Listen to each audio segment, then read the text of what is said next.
Hey guys, it's Chef JoJo with ECO, and on this episode, we're going to talk about getting ready for the holidays, or what do the holidays mean for us. And as always, we're going to discuss this topic over a shift drink.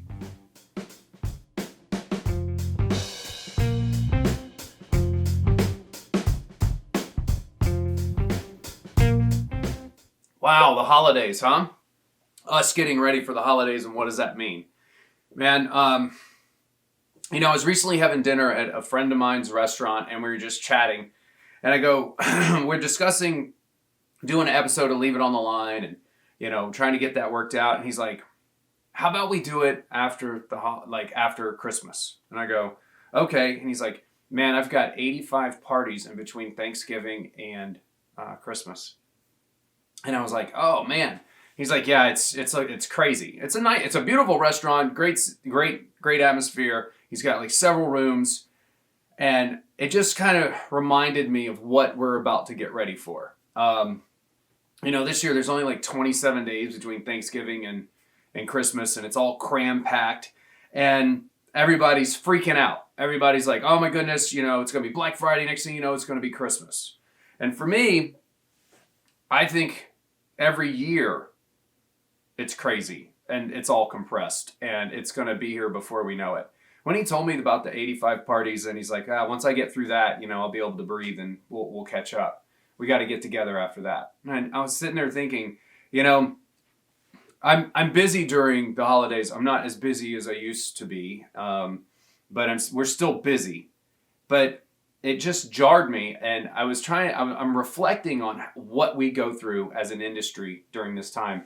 And as I do this, I want to see if it rings any of those bells for you as we talk about the good and sometimes the crazy for the holidays. First and foremost, we work and everybody else plays and eats. And hopefully they eat well in your establishment, right? But we have to deal with holiday parties and business parties for the holidays. And busy nights lead into long days of BEO meetings or catering meetings or whatever you have in your spot. And you get to hear stories like, I'm so excited, they're coming to our place, I sold them. And sometimes selling means that they got the filet plated for, a $35 cost or selling point, and now you're trying to figure out how to hit your food cost. But it was really important that you get this party this year inside your restaurant, because everybody's going to talk about it, and there's always those people. If they come here this year, then a lot of other people are going to book the party. You got to get the special party. Meanwhile, you're trying to figure out how to hit a number to close out your fiscal if you're closing in January, and you're like, filet for $35 200 people, and it's, oh please, come on. That's not selling, that's giving away. And meanwhile, the selling, meetings, people are calling you the last minute. Oh, we want to change this, or we don't have this. And what can you do for, $60 and not, 150? So you're writing custom menus on top of all the madness, and you're trying to manage a staff and not forget anything. And man, holiday parties suck balls sometimes. Like, they can be the best way to make money, and then they can just destroy you in a matter of moments.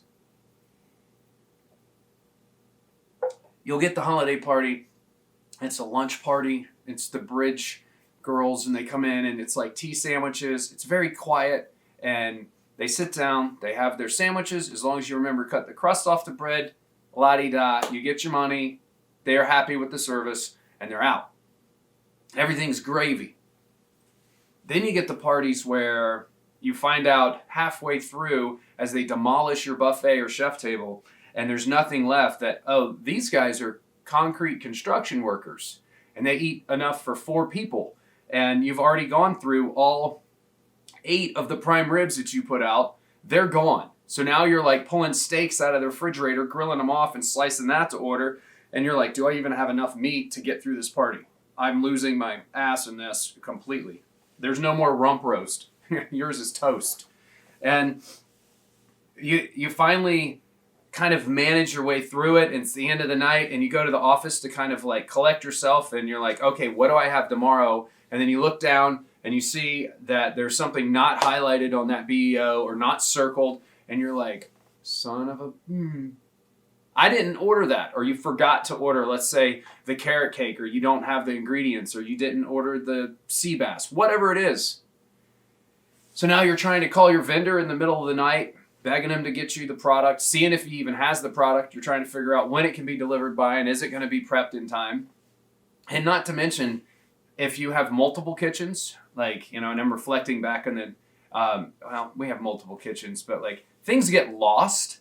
Oh, we're too busy in this kitchen, so we're going to have the other kitchen prep a bunch of salads for us. So they knock out 350, they wheel them over to the party, and you're about setting up the dining room, and then all of a sudden, you're missing 125 salads. Gone. No one knows where they are. No one can find them.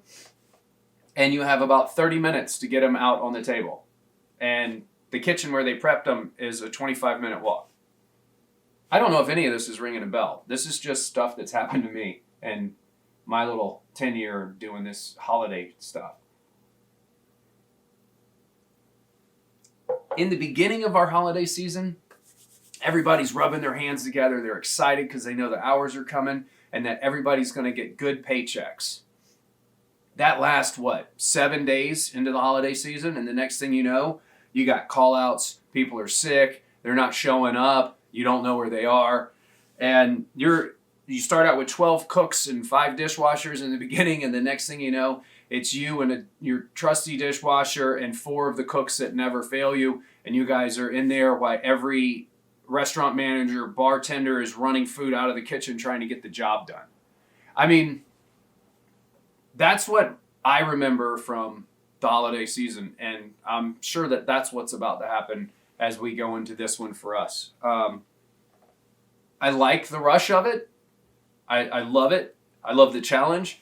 But there's always something that you miss that's so simple that totally busts your ass, really. Like, you just can't believe you didn't get it, and it blows up in your face, and it's one of those things that you remember for a very long time. I mean, I guess that's why we keep coming back to it.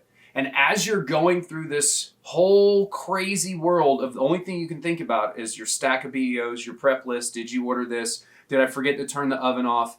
Oh shit, did I forget to turn the oven off? Maybe the dishwashers are still there. Maybe somebody's still there. I'll call, or I'll drive back to work and I'll make sure everything's off. I mean, you dream about it. Like, you wake up in the middle of the night and you're like, holy shit, I forgot to turn that oven off. Or the stock. What about the stock? All of these things are rushing through your mind, and everybody else around you that doesn't work in the business is planning a vacation. They're going to go see their family. And they have enough time to go see one of their kids' plays, or, they can actually go Christmas shopping or whatever holiday shopping you want to call it, and not be at a Walmart at 3 o'clock in the morning trying to grab something for their loved ones, and still be thoughtful. And I put that in quotes, still be thoughtful. The business doesn't cut you any corners during this season at all. None. It actually kicks your ass around the corner. It's waiting for you. I mean, family time is precious, and you only get so many of these seasons underneath your belt before it's time for you to move on, right? Don't let the BEOs ruin your life, but I tell you what, they've ruined many of my years, and it's kind of part of it. And if you want to do it well, you got to think about it. You got to remember, you got to be organized and all of that stuff. And that's not during the holiday season. This is me before the holidays. And let's check back in a couple of weeks when we're in the thick of it. I'm sure I'm not going to be as poetic about staying organized. I'll be haggard and tired and unshaven, and hopefully have found the shower, that kind of stuff. It's rough and hard. Have I rung any bells? You have any thoughts, comments, or concerns about that?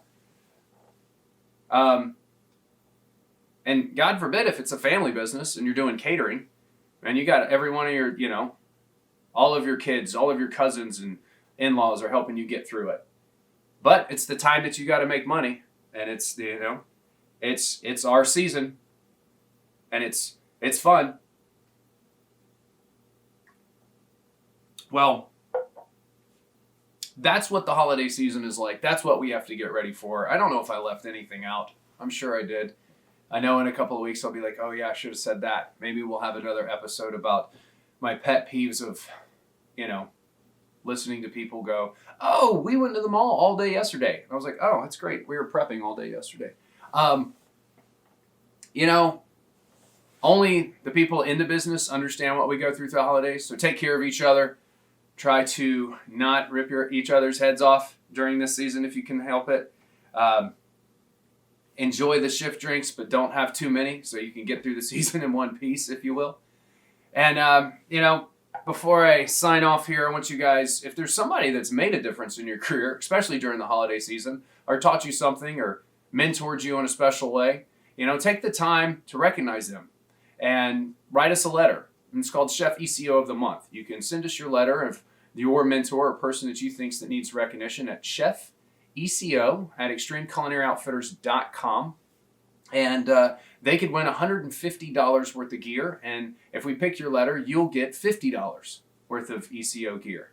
It's something that we started a while back, and it's our way of giving back. And as your sign says, give thanks and take care of each other and make sure this kind of the theme of the holiday season, right, is to be with your friends and family. But we're with our friends and family that we work with. And that's kind of who we should be thanking. So hopefully we'll get some great letters this season. We love sharing them with you guys. If you can take the time, you can subscribe to us on YouTube. Hit that bell. You'll get notifications when we upload these videos. You can follow us on Instagram or Facebook. And as always, I'm Chef JoJo. Until next time, cheers.